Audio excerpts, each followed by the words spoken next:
Сәлем достар, Let's Cook KZ арнасына қош келдіңіздер. Бүгін сіздермен осындай әдемі, тесіктері көп болып шығатын құймақ рецептімен бөлісемін. Бұл құймақ еш қиындықсыз өте оңай және тез дайындалады. Міндетті түрде осы рецептпен дайындап көріңіздер, сіздерге ұнайтынына 100% сенімдімін. Сонымен достар, ең алдымен асты қалың және жабыспайтын ыдысқа 1 литр сүттен құямыз. Мен майлылығы 3,2% сүтті қолдандым. Енді осы сүтті жақсылап жылытып алуымыз керек. Сүтті қатты қыздырып, отта қайнағанға дейін ұстамаймыз достар. Ең бастысы сүт жып-жылы болса болды.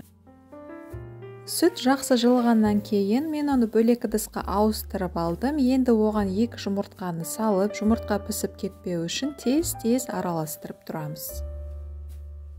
Одан кейін сүтімізге 1 шай қасық ас содасын, 1 шай қасық тұз және 1 ас қасық қант қосып, барлығы ерігенше тағы да жақсылап араластырамыз.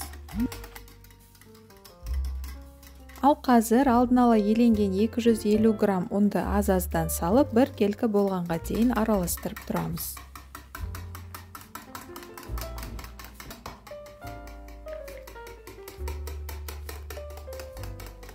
Және соңында 7 ас қасық сұйық майдан құйып, тағы бір араластырып аламыз. Өкінішке қарай, мына жерде менің сұйық май құйғаным видеоға түспей қалыпты, сондықтан айып етпеңіздер достар. Құймақ пісіріп бастамас бұрын қамырды міндетті түрде 15 минутқа тындырып қоямыз достар. Мінекей достар, қараңыздар, қамыр 15 минут тұрып кішкене қоюланды. Енді табамызды қатты қыздырып, құймақтарды пісіріп бастаймыз. Құймақтардың тесіктері көп болу үшін табаңыз міндетті түрде қатты қызып тұру керек достар. Сонымен қатар бұл құймақтар өте тез піседі, әр жағы шамамен 20-30 секунд аралығында пісіп қалады. Піскен құймақтарға сары май жағып тұрсаңыздар, олар одан әрі жұмсақ және дәмді болып шығады.